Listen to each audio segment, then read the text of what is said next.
ጽፈትን وحلናን ዝመልኦ መስርሕ ልግስ ደም ቅድም ቅዳድም ኣብዚ ቐጽሪ ብስራሕ ይኹን ብልግስ ደም ንዝመጽእ ዝኾነ ይኹን ሰብ ቤት ጽሕፈት ቅድሚ ምእታው ኣእዳው ብማይን ሳሙናን ብግቡእ ተሓጺቡ መጠን ሙቐት ኣካላቱ ተዓቂኑ ውሑስ ምዃኑ ምስ ተረጋገጸ እዩ ዝኣትዎም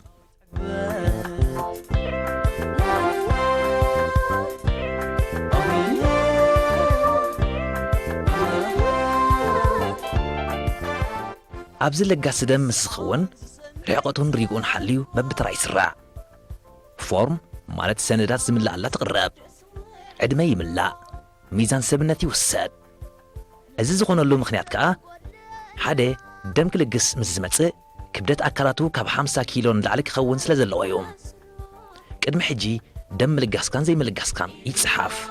ዕድመኻ እውን ካብ 16 ክሳብ 30 ዓመት ክኸውን ይግባእ ንኽልቲኡ ጾታ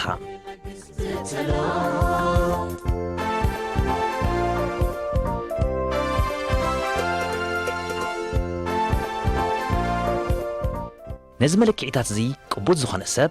ወረቐቱ ብምሓዝ ናብ ፀቕጢ ደምን ሄሞግሎቢንን ዝዕቀነሉ ክፍሊ የምርሕ ሄሞግሎቢን ናይ ወዲ ተባዕታይ ካብ 13.5 ክሳብ 19.5 ምስ ዝኸውን ደም ክልግስ ይፍቀደሎም ሄሞግሎቢን ናይ ጓል ኣንስተይቲ ከዓ ካብ 12.5 ክሳብ 19.5 ክኸውን ይግባእ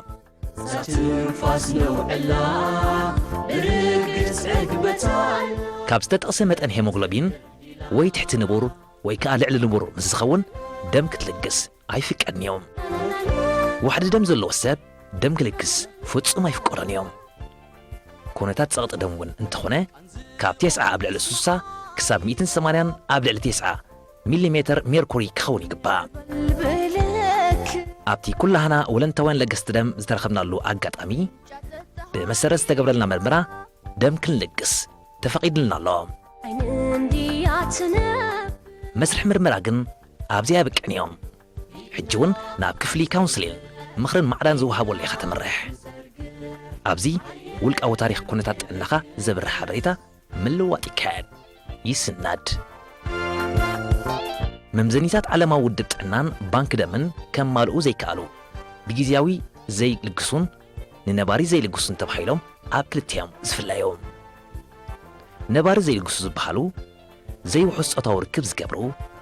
ሕዱራት ሕማማት ከም ሽኮርያ ፀቕጢ ደም ድኻም ልቢ ሕማም ምንፍርፋር ሕማም ፀላም ከብዲ ዘለዎም ብቐጻሊ መድሃኒት ዝወስዱን ደም ክልግሱ ዘይፍቀደሎም ክኾኑ ከለዉ ኣብ ሓፂር ግዜ መጥባሕቲ ዝገብሩ ዘይንቡር ወርሓዊ ጽግያት ዘለዎም ጥንስቲ መጥበውቲ ኣብ ሓፂር ኣዋርሕ ምንጻል ጥንሲ ዘጋጥም ደቂ ኣንስትዮ ብሰንኪ ግዜያዊ ብሓኪም ዝተሓበሮም ፀገም ጥዕና ዘለዎም ኮይኖም ምስ ምምሕያሽ ጥዕናኦምን ብመሰረት ሓካይም ባንክ ደም ኤርትራ ዝጥቀምሉ መምዘኒታት ዝሓልፉን ዘማልኡን ጊዜያውያን ዘይልግሱ ይበሃሉ ሉቻ ሶሎሚያ እትበሃል ዝሓኪም ሄሞግሎቢን ኣብ ምዕቃንካ ትርከብ የስዓብ ልዕሊ 70 ኣሎ blood pressure ዝሕጀት ልግስ ክእልያ ሓደ ሰብካ ካብ 180 ዝለዓለ 180 ዝተሓተ ከዓ ክሳብ 90 ክልግስ ይኽእል እዩ እቲ ላዕለዋይ ታሕተዋይ ሂስቶሊክ ዲያስቶሊክ ባር እቲ ላዕለዋይ ክሳብ 180 ፍቕድ እዩ እቲ ዝተሓተ ከዓ ክሳብ 60 ፍቕድ እዩ ሕጂ ኣብ ማእኸላይ ዘሎ ናይ ኔሮናት ኖርማል ይደላ ኣብዚያ ካውንስሊንግ ክትገብር በዚያ እዚያ ብላድ ፕሬሸር ተዓቂና እዚያ ሄሞግሎቢን ተዓቂና ኣብዚያ ካውንስሊንግ ከዓ ትገብር እያ ኣብዚ ንዓ ዝምልከት ኩሉ ሚስጥራዊ ነገራት ክትዘራረቡሉ እያ ዝግለጽ ሓበሬታ ኣብ መንጎ ሓኪምን ወለንታዊት ለጋሲት ደምን ዘለኣለም ይዕቀብ ኣብ ፆታዊ ባህርያቱ ከዓ ንሓቶ ዝኾነ ካብ በዓል ሓዳር ትኾይኑ ካብ ሓዳር ወፃኢ ዝኾነ ምስ ዝኾነ ርክብ ገይርካ ይከውን ንሓቶ ማለት እዩ ሲንግል ትኾይንካ ምስ ዝኾነ ብሕልፊ ኣብዚ 6 ወርሒ ኢና ንብል ንሕና ንዋሓ ቢልና ኢና ንዶክተር ንሓቶም ዝኾነ ርክብ ንዘለዎ ኣብዚኣ ከም ኣነ ንስን ስለ ዝኾንና ነፃ ኮይኑ ክዛረበና ከዓ ንሓቶ ማለት እዩ ዝኾነ ፀገም እንድሕር ኣለዎ ኮይኑ ከዓ ኣመስጊንና ንፈርሞ ማለት እዩ ሕጂ እምበኣር ሙሉእ ጥዕና ስለ ዝተረጋገፀን ወለንታዊት ስለ ዝኾነትን ናብቲ ደም ዝቕድሓሉ ክፍሊ እያ ከተምርሕ ኣብዚ ምኩራት ሰብ ሞያ ጥዕና እዮም ዝርከቦ እናዘናግዑ ክብሪ ዝህብ ልግሲ ትገብር ከም ዘለኻ እናረድኡ ኣሻብካ ደምካ ወዲእኻ ኣለኻ ትበሃል ዝኾነ ሰብ ደም ዝለገሰ ድሕሪ 10 መዓልቲ ውፅኢት ጥዕንኡ ክፈለጥ ይኽእል እዮም እዚ ብምሉእ ፍቓድ ወለንታዊ ለጋሲ ደም ዝኸውን እዮም ካብዚ ክንርድኦ እንኽእል እምበኣር ገንዘብ ብምኽፋል ኣብ ካልኦት ናይ መንግስቲ ይኹን ናይ ብሕቲ ትካላት ጥዕና ገንዘብ ብምኽፋል እትረኽቦ ውፅኢት መርመራ ህይወት ሰብ ንኸተድሕን ደም ክትህብ ብምብፃኻ ነፃ ኣገልግሎት ኢኻ እትረከብ ከይከፈልካ ጥዕናኻ ትከታተል እዚ ቅዱስ ዕድል ይንበዓሉ ኣብዚ ዕለት እዚ ደረስቲ ኣለይቲ ፊልም ኮሜድያን ተዋሳእቲ ኮታ ዝተፈላለዩ ስነ ጥበባውያንን ፕሮፌሽናል ተቐራርድምቲ ብሽክለታ ኤርትራን ኣሰልጠንትን ብምርካብ ንዕላማ ዝልግሶ ዘለዎ ደም ዘለዎ ረብሓን ዝስምዖም ስምዒትን መልእኽቶምን ኣዘራሪብና ኣለና እዚ ደም ክህብ መምፅኢ ምናልባት ህይወት ንምድሓን ማለት እዩ ብዙሕ ሰብ ተሸገረ ሁሉ ክእል ተፈላለየ ማለት ስለዚ ጽባሕ ንጎውን ንዓይኒ ቤተሰበይ ተፈላለየ ሰብ ደም ከድሊ ስለ ዝኾነ ኣነ ለጊሰ ህይወት ንኸድሕን ንኽልግስ ብሓፂሩ መፅእ ማለት እዩ ራይ ሰምሶም ቅድሚ ሕጂ ደም ሂብካ ትፈልጥ ቅድሚ ሕጂ ቅድሚ 7-8 ዓመት ኣቢለ እኸውን 3 ግዜ ገለ ኸውን ደም ሂበ ነይረ ክቁፅሎ እውን ኣብ 3 ወርሒ መደብ ገይረ ነይረ ግን ብዝተፈላለየ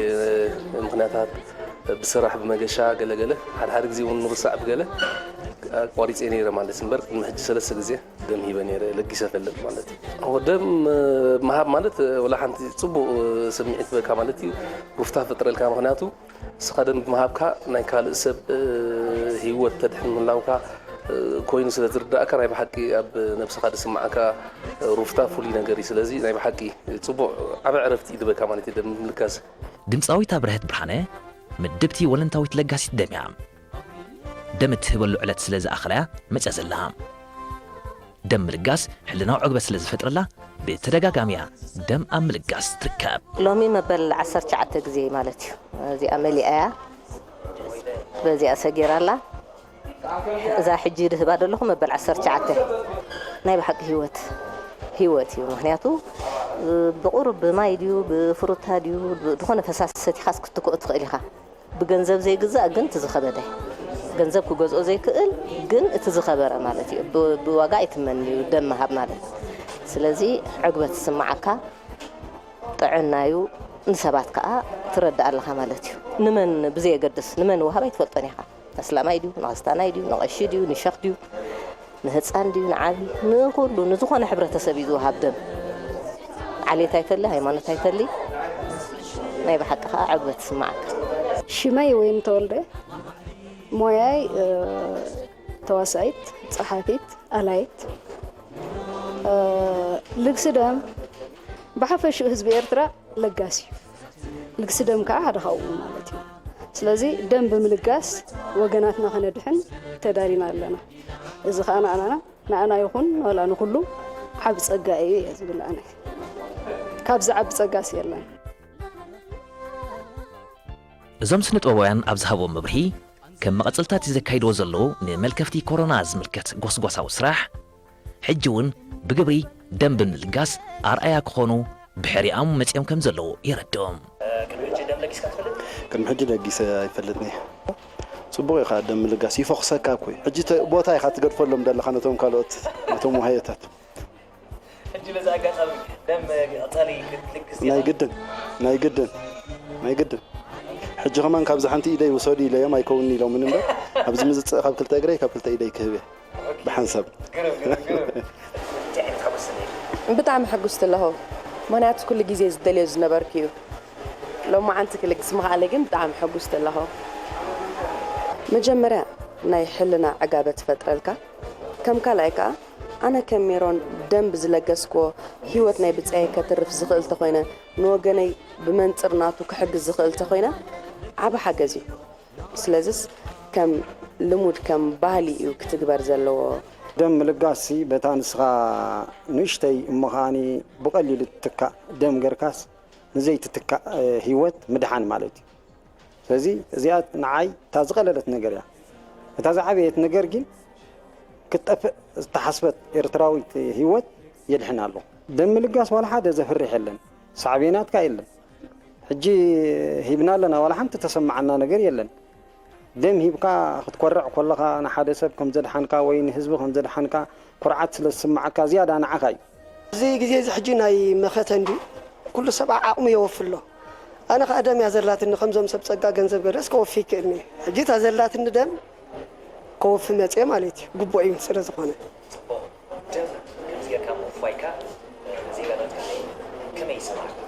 ብጣዕሚ ፅቡቅ ስማዓካ እዛ ደም እዚኣ ኮ ዋላ ዳሓር ውን ንዓይ ክጠቕመኒ ትኽእል እያ እዛ ዝልግሳ ዘለኹ ክትወድቕ ትኽእል ብዙሕ ደም ክኸደካ ክእል ተመሊሱ ውን ንዓኻ እዩ ኩሉ ግዜስ ንኻልእ ጥራይ ኣይኮነን መበልታ ሻዓይ ግዜ ደም ህብ ኣለኹ ማለት እዩ ብዓብዪ ደም ምሃብካ ዝኾነ ፀገም የብሉን ብዝያዳ ካብቶም ሓኻይም ዋ ካብኣቶም ሓበሬታ ክትረክብ ትኽእል ኢኻ ከም ሓፈሻዊ ግን ደም ምሃብ ፅቡቕ ምዃኑ እየ ፈሊጣ ኣነ መምህርታ ደስ ዘሪሁን መጀመርያ ማሕበር ወለንተዋያን ልግሲ ደም ክትምስረት እንከላ ኣባል ናይታ ኣካየዲ ስራሕ ኮይኑ ዝሰርሕ ዝነበረን ሕጂ እውን ክሳብ ዛ ሰዓት እዚኣ ከም ሓላፊ ምምሕዳርን ፋይናንስን ወለንተዋያን ለገስቲ ደም ኮይኑ ዝሰርሕ ዘሎን እዮም ዛጊት ከዓ ምዛ ሕጂ ዝልግሳ ዘሎ ሓዊስካ መበል 72 ግዚኡ ደም ለጊስሎ ኣብ ሂወቱ ከዓ ፍሉይ ሓጎስን ባህታን ከም ዝፈጥረሉን ጥዕናኡ እናሻዕ ውሑስ ከም ዝኾነን የረድእ ኣብ ንቡር ይኹን ኣብ ዘይንቡር ደም ኣድላይ ከም ዝኾነ በቲ ሚኒስትር ጥዕና ስለ ዝድለ ኣነ ከዓ እዚኣ ሂብያ ዘለኹ ካብተን ቀዳሞት ፍልይቲ ኢለ ይጠቕሳ ኣብ ሂወተይ ኣዝዩ ፅቡቅ ዝስማዓኒ ምክንያቱ እንታይ ዝብል ደም ዝህብ ስውር ሓርበኛ እዩ ሓደ እዋን ኣብ መንደፈራ ዶክተር ሳምሶን ኣባይ እንታይ ነይሩ ለገሲ ደም ዘይጠቕዓሎም ሓርበኛታት እዮም ኩሉ ሰብ በብዝተፈላለዩ ዓይነት ሓርበኛ ክኸውን ይኽእል እዩ ገለገለ ሓርበኛ ርኡይ ኮይኑ ይጠቕዓሉ እዩ ገለገለ ሰባት ግን ከምዚ ለገሲ ደም ዝበሃል ዘለዉ ንመን ህቡ ኣይፈልጡን እዮም ንኩሉ ሰብ እዮም ዝህቡ ኣነ ከዓ ሓደ ካብኣቶም እየ ማለት እዩ ደም ብምሃበይ ከዓ ዕጉቤ በታ ዝከኣለኒ በታ ትትካእ ደም ዘይትትካእ ሂወት ንኸድሕን ኩሉ ግዜ ቁርባ ኣለኹ ኣነ ብፆታ እየ ትሕዝቶታት እዛ ተለጊሳ ዘላ ደም ዝመልአት ለቆታ እንታይ የጠቓልል ንዝብል ሕቶ እቲ ደም ስለ ዘለዋ እዞም መርጋእቲ ደም እዚኦም ነቲ ካበኻ ዝሰግር ዘሎ ደም ናብቲ ውፁዕ ክሳብ ዝበፅሕ መታን ከይባላሾን መታን ከይረግን መርጋእቲ ደም ኣለዋ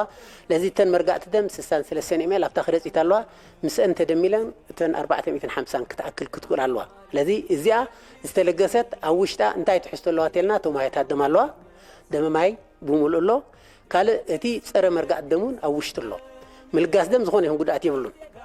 ኣፍልጦት ዘይሃልዩኳ ክስከፍ ክትፈርሕ ክትሻቐል እውን ትኽእል ኢኻ ለዚ ሰባት ናብ ቦታ ልግሲ ደም ክመፁ ከለዉ ኩሉ ግዜ ድልውነት كلهم خلالو بملو حلنا سنة دليت انت بقيسهم ترى أدم لقيسهم هيوتنا يملحان حلافنت يشكموا مجمرة يجزيو أنا نبحكي دونجينا كمان بيني أنا نبل كم عينت ناي دم القاسي مدحني نقول عبرة سب مالتي في اللايك عبيتنا شوية تبل نقول له نجار سلرغنا نقول سب ولا نحنا نبعدنا تقرر نشلتها مس موضوعات كله قد لا مالسي مع الخندية يا بعبرة سبقاس صلوات قبر هو حبرة سمنا نزي قفلتو خلاله دم لقاس مالت أول شيء ربع ساعة زي مل جزية دم زتكاس لزخنة نحنا دم بزي ما همنا كن زتأفيه هو تأزي وزهيد سبيشالي أبزح يجي وان تعطينا له توشيمنا لنا وان ኣብ ሆስፒታላት ክንደይ ህዝቢ ብደም ሕፅረት ይሳቀዩ له ሆነ ስለዚ ነዚ ንምድሓን ኩልና ብተበጉሰና ጎስጓስ ዘይኮነ ዘድልየ ኩልና ብተበጉሰና ኣነ ክህብ ይኽእል እናበልካ ናብ ደም ባንኪ ባዕልኻ ወሒዝካ ምምፃእ ምዕባለ እዩ ሞደርን ሰብ ይኾም ክገብር ዝኽእል ስለዚ ንከምዚ ንመጉያይ ማለት ቀሊል ነገር ኣይኮነን ኣብ ገዛና ኮፊልና ስለ ዘለና ኣብ ደገደሎ ሽግር ኣይንሪእና ኣለና ስለዚ ኣብ ብፃይና ክንደይ ሽግር ወሪዱሎ ኣብዚ ሰዓት እዚ ክንደይ ሕፅረት ኣጋጢሙሎ ስለዚ ነዚ ንምሃብ ኣብዛ ሕጂ እዋን ናይ ኩልና ሓላፍነት ክንወስድ ዝግባአና እዩ ምክንያቱ ቅድሚ ሕጂ ደም ባንኪ ኤርትራ ካብ ዝተፈላለዩ ኮሌጃት ካብ ኣብያተ ቤት ትምህርቲ ካብ ታሽሙ ደም የምፅእ ነይሩ እዩ ኣብዚ ሕጂ እዋን ግን ብምሉእ ጠጠው ኢሉ ብምህላው ገለ ሕፅረትን ከጋጥሞ ይኽእል እዩ ነዚ ትካል እዚ ስለዚ እዚ ሕፅረት እዚ ትካል ከምዚ ከየጋጥሞ ብሰንኪ ዘን ፍርቂ ሊትሮ ዘይኣኽላ ደም ድማ ህዝቢ ከይጠፍእ ሰብና ከይጠፍእ ስፔሻሊ ኤርትራውያን ኳሊቲ ሰቢና ንብላለና ኳሊቲነትና ብሞዴርናትና ክረጋገጽ ዘሎ ስለዚ ኩሉ ካካብ ዘሎ ወፅእ ነዚ ከዓ ብሓባር ኮይና ክንጉስጉሰሉ የላቦ ብጣዕሚ ደስ እናበለኒ የመጽ ማለት ደም ንኽልግስ ብርግጽ መጀመርያ እዩ ደም ዝልግስ ዘለኹ ግን ጽቡቕ ነገር ማለት እዩ ደም ምልጋስካ ልክዕ ከምቲ ዝብሎ ጭሩሕ ማለት እዩ ደም ምልጋስ ህይወት ተድሕን ስለዚ ነዛ ንእሽተይ ነገር ክገብር ምኻለይ ኣነ ናይ ውሽተይ ኣለና ዕጋበት ይስምዐኒ እቲ ደም ንልግሰስ ንዕናዊን ንቕጸል ክኾነና ይኽእል እዩ ምክንያቱ ሓደጋዊ ህዝቢ እዩ እዝስ የሕሊፍካ ምጽናሕ ደምካ ማለት እዩ ንኻልእ ሰብ ኢልካ ደይኮንካስ ወላ ንዓኸስ ተመሊሱ ክመጸካ ይኽእል እዩ በቃ ካብ ድሕሪ ካባይ ጀሚሮም ማለት እዮም ዓበይቲ ኣሕዋተይ እውን ኣብ ዝጸኒሑ እዩ ዳንኤል መርሃዊ ከምኡ ዳኣመሰሉ እውን ካልኦት ንኣሽቱ እውን ክመፁ ኩላቶም በቃ ኣምላኽ ይሓግዝ ናብዚ ይመጽእ ብዝትካእ ደም ንዘይትትካእ ህይወት ምድሓን ሕጂ ስለ ዝኾነ ነፍሲ ወከፍ ዜጋ ዓብዪ ይኹን ንእሽተይ ዝሓላፍነት እዚ ተሰኪሙ ወሲዱ ክትግብሮ ከዓ የላቦ ነፍሲ ወከፍ ዜጋ ኣባል ማሕበር ብምዃን ደም ለጊሱ ህይወት የድሕን ኣብ ዓለም እቲ ዝበለጸ ነገር ወይ እቲ ዝበለጸ ህያብ ንብሎ ህያብ ናይ ህይወት እዩ ስለዚ ህይወት ከዓ ደም ወይ ውሕስ ደም ድማ ህይወት ስለ ዝዘርእ ወይ ህይወት ስለ ዝህብ ውሕስ ደም ኣብ ዓለም እቲ ዝበለጸ ህይወት ስለ ዝኾነ ሰባት ብውሕስ ደሞም ንካልኦት ጽጉማት ሰባት ክሕግዙ በዚ ኣጋጣሚ ክሕብር መደለኹ ማለት እዩ ደም ምልጋስ ቀጻልነት ወለዶታት መውሓሲ ደም ህይወት እዩ ደቂ ሰባት ብዘይ ህይወት ብዘይ ደም ክነብሩ ኣይኽእሉን እዮም ስለዚ ወዲ ሰብ ንኽነብር ደም ይዘድልዮ ደም ለጊስና ህይወት ነድሕን ውሕስ ደም ህይወት ኣድሕን ደም ብምልጋሰይ ይኾራዕ ደም ምልጋስ ሓላፍነት ኩሉ ዜጋ እዩ ብሓንቲ ልግሲ ማንታ ህይወት ኣደን ዕሸልን ነድሕን ብሰንኪ ደም ምልጋስና ዝሓልፍ ህይወት ንኸይህሉ ብሓባር ኩልና ደም ንምልጋስ ንቀዳድም ልግሲ ደም ሓላፍነት ኩሉ ዜጋ እዩ ብዝትካእ ደም ዘይትካእ ህይወት ነድሕን መንስያትን ልግሲ ደምን ኣይነጻጸሉን እዮም ካብ ሎምን እኔው ኣባል ወለንታዊ ማሕበር ልግሲ ደም ክኸውን ለገስቲ ደም ድምፆም ዘይስማዕ ውፍያት እዮም ወለንተኛታት ለገስቲ ደም ሓርበኛታት መድሕን ህይወት እዮም ደም ግቡእ ምዕሻግ ተገይርሉ ናብ መዐቀብ ቦታ ይምርሕ ወዮዶም ዝለገሰ ሰብ ከዓ ኣእዳው ብምዕቡል ናውቲ ምሕፀቢ ኣእዳው ተሓፂቡ ናብ መቐበሊ ኣጋይሽ ብምስግጋር ልስሉስ መስተን ብሽኮትን መተካእዳትን ይወሃቦም ናይ ጽባሕ ትልሚ ንደናገስ ክትሓላለ ደም ንለግስ ኣይንበላለ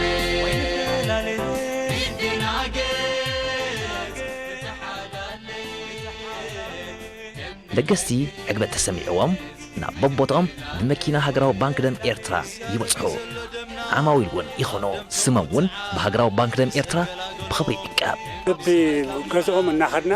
ስጋብ 6 ሰባት ኣብ መኪና ውሽጢ ርሕርሖቶም ሓልዮም ስጋብ 6 ሰባት ሒዝና ንመጽእ ማለት እዩ ንዓኣቶም እሶም ደም ለጊሶም ምስ ከዱ ከዓ እንደገና ንገዝኦም ንመልሶም ካልኦት ሰባት ከዓ ከምኡ ጌርና ንምጽእ ማለት እዩ ሕጂ ስራሕናስ ብጣዕሚ ጻዕቂ ዘለዎ ስራሕ እዩ ንኮ ሰዓት 8 ዝጀመርና ስጋብ ሰዓት 3 4 ኣካባቢ ምስሓ ከይበላዕና ሰርሓሉ ግዜ እዩ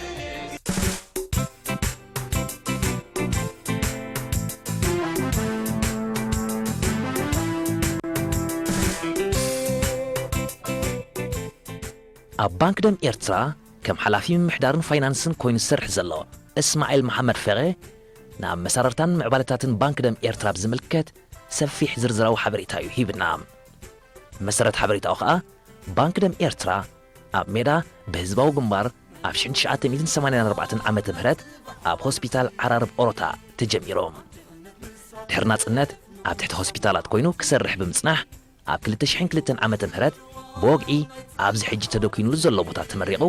ኣገልግሎት ክህብ ብምጅማር ኣብዚ ሕጂ እዋን ኣብ ዝማዕበለ ኣሰራርሓን ኣወዳድባን ዝነኣድ ሃገራዊ ዕማም ኣብ ምፍጻምን ይርከብ ከም ምርኣያናት እውን ቁጥር ወለንተዋን ለገስተም ካብ ግዜ ናብ ግዜ እናዘያደ ይኸይድ ከም ዘሎ ገሊጹልና ነዚ ሓቂ እዚ ብግብሪ ዘረድእ ኸኣ ቃለ ምሕተትና ኸይወዳእና እንከለናዩ ካሜራ ኤርቲቪ ሰኒዳቶ ትርከብ ሙሉእ ኤርትራ ነቶም ደም ክወስዱ ዝግብኦም ሕሙማት ይኹን ወላ ማንበጥ ዋሕቲ ዘለዎም ሰባት ደም ናይ ዕቃብ ባህሪ ሒዙ ኸይድ ኣሎ ማለት እዩ ሄሎ መርሓባ ባንክ ደም ይኸው እንታይ ክብለክ እንታይ ሰምዓካ ግርም ካበይ ኢኻ መርሓኖ معاشها تلقس دليها بقدامنا تمشيم كم سجديس كاب مدوالكا بتعمل مسكن حجيجن بزوحات سبات بانك دم زلقسو سلازلونا من الوقت جزيها هنا تفالكا تليفون كتر تليفون كاتبنا أبتعمل كجزين أبتعملنا جزين هندول لك قربات لنا قرب لها بقى أنا تليفون حزنا لنا أدلي أخون كله دويلنا أبتزل هاي بوتا ماكينة سيدنا أبزي مسيح هم تلقس نقبرينا دحرم الجاس كون أبتزل نبر كاي بوتا هم ملسكا قربات لنا يغني لنا. alright thank you. ماشي مصبوح مرة بسرحنا هاتلو نحكي صبوح نقري القبر لنا تستعمل. عطو اسماعيل محمد فقي نخبر اللقس دم بخمس السعب يقصام. بتعمل زجر مكا زي كم زعينة حمام كوفيد مستقل كله قرب سكفتاني رنا. البعض زلقوا السبات مسؤول هذا غنو انت عين السميت السماء مهون اللي حتى نايرنا بس هون قل كم تقد محجي كابوز بستعز عزف من قدي بتليفون بأكل اندامزو دوم زلقوا السبات الله أقداسو نتونا فتقد محجي زنبرة بستفعلي أقباب سب نسأ هوينو اللي قس كم زلوا اتم حموماتون بفلا الدم زند ليو سبات كي تسكر في الدم كرهبو كم زهولو نايبا حكي متأمان زحدروا الوقت سلازوانا بزي بفولينات مريو دم لقاس بفلين لقاسي منفسه أقبتي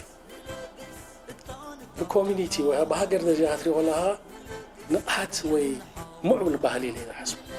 سلامتاي سب نفسه ترى يكون صفت نعبدت هذا سب ولادو صفت ندفن حزبو فتو هاجرو فتو كفتو نحر كوينو نهاجرو انتاي غير لا وي انتاي غير لا لو حسبي تازتا حتت كجبره زخل دما دم لقاسي دم بملقاس نايب حق نهاجر كاتبرك تلا نفسها عقابة بكا أو وش تحبر تسبون كساب كندي معبول الرأي تحدر كم زلها تحبر تسبون كابات بكيسو معبول الرأي حديرو نهزبو بمتحجاز زخونة هيوت بسن كدم كتحلف كم زي بالله رديت حيزو زقوا عزل المصرفين سمعنا بحلنا الإكسي بميزتك عبر سيرسي بانك دم إيرترا حموشتش أنا فرالو دم زقد حلو لابراتوري بقعد دم زرقاقصلون زفليلون بقعد قصصر مسرح دم كم مجمريا جميرو كسابتي تقبلاي السنة حبريتا بطنع زعقب أحدو عقب سبن قربن زوحس كيف من محدار يتقلل أبزخ قلت زلو بانك دم إيرترا بيني كون نسرح أوشتو حدا عبي محبر الله محبر ولن توان لقست دم إيرترا أبالت نايز محبر مخان كا بعند نبعلخ اختربح اللي كايكون كان بز محبر تأتو خلخ كالوت كروحو لك ربحنا تاس مستوى محبر زي أتوي مالتي أو وقت أتو خلخ نزلو ربحان تايو توديبكا تبيلكا تلقسو دم مخنياتو دم أب زي طعام كات راح يكون تلقسوسي أب حموم زدليلو جزي زلقس مالتي دم كا حنسب تأكيد كا كل خايب كايو ننوح جزي تسألنا حيكونه سلازي أما حبر تترنيف كاجن بب جزيو توديبكا مع الخفلتكا بسرعة نايدم وحسنات بانك دم ناخذ قبر يحجزك مالتي سلازي خبسة تسوي عجمسس بسرعة مع التفاليت انت ازرقس كوينو تنايدم وحسنات الله زي يمانا إيدناي بانك دم إيرترا خوينو بركت زبول أبالات زحقوا فيهم نخلهم عيني تدم زلهم أبالات كا يترنف سرحنا أبن عمو لزنبر نحموت كاب موكس هوسبيتال أوروتا ناودي بيوز تبهالي حد حكيم قوف نقوف ترخبنا مو توكسنا يوم واحد دم نزقات أموسب دم كوصدو لخمز متقا حبيرنا حجي بي بلاس عين الدم يادلين دلو بنت حرسي زلو بواحد دم زلو واحد تحمم تلاتين جينا وكوسدلا دم لقيسة دم تزل كن جيرنا كن سدان جزا مالتي عبد حج ساعة تجي قرب واحد دم يقاتلنا نزل له كنوتات مالتي ስለዚ ተኻለ መጠን ደም ክልግስ ዝኽእል ዜጋ ደም ምልጋስ ክተሓባበረና እዚ ኣጋጣሚ ክላወፎት ደም ዝተለገሰ ኣብ ባንክ ደም ዘድሊ ምርመራታት እዩ ዝግበረሎም ኣንጻር 4 ዓይነታት ሕማም ከም ምርመራ HIV ናይ ወይቦ ቢንሲን ፍንጣጣ ምርመራ ጉጅለታት ደም ይካየደሎም እዚ ውሕስነቱ ምስ ተረጋገጸ እዩ በቶም ዝምልከቶም ሆስፒታላት ጠለብ ናይ ደም ምስ ቀረበ ነቲ ደም ዘድልዮ ሰብ ብትእዛዝ ሓኪም ደም ይወጽሖን ከም ዝሓወን ዝግበር ኣማን ብኣማን ህላው ባንክ ደም ኤርትራ ህይወት ይዘውሕስ መስርሕ ምቅብባል ዝተለገሰ ደም ኣዝዩ ውሕሱን ጽፉን እዩ ዝኾነ ደም ክወስድ ኢሉ ዝመጽእ ዶክተር ይኹን ሓኪም እውን ኩሉ መስርሕ ምክልኻል ኮሮና ቫይረስ ብምኽታል እዩ ዝፍቀዶ ይበል ዘብል ኣሰራርሓ ምክንያቱ ኩሎም ካብ ሆስፒታል ዝመፁና ዘለዉ ኣለይቲ ሕሙማት ስለ ዝኾኑ ዝኾነ ርክብ ምስ ሕሙማት ዘለዎም ስለ ዝኾነ ሓደ እቲ ጽሬትን ውሕስነትን ንምርጋጽ ንገብሮ ስራሕ እዩ ካልኣይ ነገር ከዓ ኩሉ ኮንታሚኔሽን ሒዙ ክመጽእ ስለ ዝኽእል እዚ ምትንኻፍ ዝኾነ ይኹን ሕሙም ክህልዎ ስለ ዝኽእል ምትንኻፍ ሒዙ መጺኡ ተዳቐጥታ ምስቶም ኣባላት ተተናኺፉን ዘይተደልየ ሕማም ናይ ምትሕልላፍ ደረጃ ኩሉ ስለ ዝኽእል ነዚ ንምግታእ ወይ ከዓ ንምዕጋት ኢልና ዝወሰድናዮ ስጉምቲ ደም ዓሌት ሃይማኖት ጾታ ቦታ ሕብሪ ቆርበት ኣይፈለን እዮም ኣብ ዓለም 4 ዓይነት ጉጅለታት ደም ኣለዉ ነፍሲ ወከፍ ጉጅለ ደም ከዓ ኣብ ክልተ ይምቀል እቲ ሓደ RH ፖዚቲቭ እቲ ካልኣይ ከዓ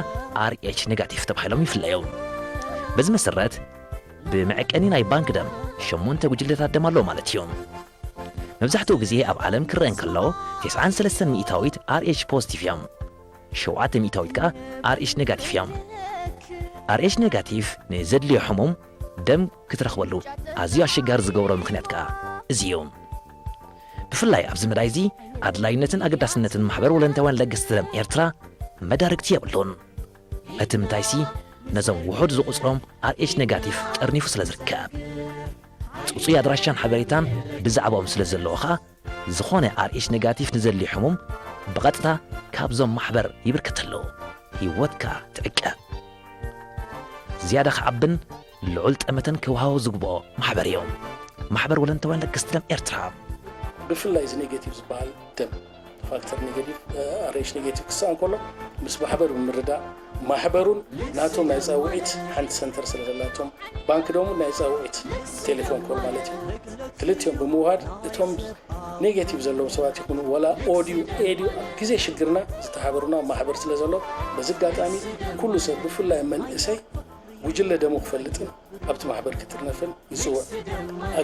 ኣገዳስነት ናይዚ ደምካ ፈሊጥካ ኮፍ ምባል ጥራይ ዘይኮነስ ሎሚ ትልግስ ዳኹም ተለጋሳይ ትኮን ስለ ትኽእል ሓደጋውን ከጋጥመካ ዝኽእል ወዝቢ ስለ ዝኾነ ነዚ ፈሊጡ ኩሉ መንእሰይ ብፍላይ ጉብዝና ዕድመ ዘሎ ኣብቲ ማሕበር ተጠርኒፉ እንተኸደ ነቲ ሃገር ብፍላይ ነዚ ናይ ባንክ ደም የሰስኖ ዝብል እምነት ስለ ዘለና እዚ ኣጋጣሚ ኩሎም መንእሰያት ኣብዚ ማሕበር ተጠርኒፎም ጉጅሎም ክፈልጡን ሓገዞም ናይ ደም ኮፊን ፃውዒት ይኣሉ እዚ ዝወደቡ ሰባት ሽሞም ዘይገድስ ብፍላይ ካብ ሚኒስትሪ ዜና ካብዞም ስነ ጥበባውያን ከይመስልንኩም ክሓልፍ ኣይደልን ስለምንታይ ኣብዛ ቀረባ ግዜ ብሓፂር ግዜ መፂኦም ምሳና ተራኺቦም ወዲቦም ከምዚ ዓይነት ናይ ደም ልግሲ ፕሮግራም ከካይዱ ዛዕባ ኣብፅሎ ኣሎ ዝኾነ ወለንታዊ ለጋሳይ ደም በቲ መምዘኒታት ሃገራዊ ባንክ ደም ኤርትራ እንተደኣ ሓልዩ ኣብ ህይወት ለጋሳይ ዝኾነ ሳዕቤን የብሉን እኳ ደኣ እዞም ዝስዕቡ ረብሓታት ኣለዎ ኣብ ግዜ ልግሲና ንገብሮ መርመራ ካብ ፀቕጢ ደም ዋሕዲ ወይ ብዙሕ ሂሞግሎቢን HIV ኤድስን ወይቦን ከይልወና ነረጋግፅ ካብ መንሽሮ ደም ይከላኸል ኣብ ሰብነትና ዘሎ ካሎሪ ከምቲ ሓቀበ ገበር ደም ኣብ ኣካላት ወዲ ሰብ ጥራይ እዩ ዝምስራሕ ምንጭ ዝልገስ ውሑስ ደም ደቂ ሰባት ጥራዮም ደም ካብ ሕብረተሰብ ንሕብረተሰብ ነፃ ይውሃብ ደም ካብ ዝኾነ ወለንተኛ ለጋሲ ደም ንኹሉ ዜጋ ዝሰማዕ ደም ብነፃ ይውሃብ ንመስርሕ ልግሲ ደም ዘድሊ ወፃኢታት ኩሉ ብመንግስቲ ይሽፈን ምንጪ ናይዚ ህይወት ከድሕን ዝኽእል ፈሳሲ ማለት ደም ወለንተዋን ለገስቲ ደም ጥራዮም እቲ ልክዕ ደም ኣብ ትልክዕ እዋን ነቲ ዝግብኦ ሕሙም ንኽረክብ ምግባር ተራ ናይ ኩላህና ወለንተዋን ለገስቲ ደም ናይ ሕልና ስራሕ እዮም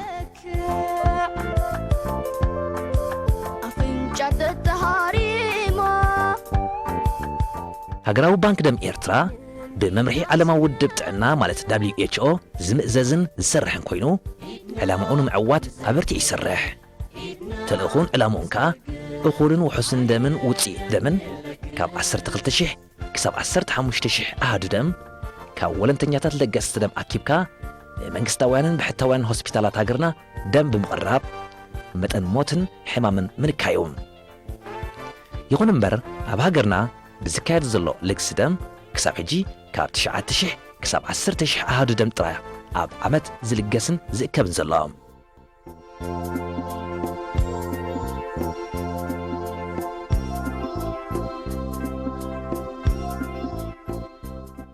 بز منصر نقعت حزبي مبرخن ولنتوان لقست دم كنكونن كنمرصن حلافنت كل زيقا يوم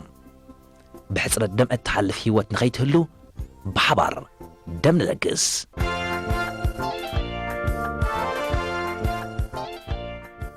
دم بلقاسنا قرعاتنا بزتكادم زي تكا هيوت ندهن لقس دم حلافنت نفس وكف زيقا لقس دم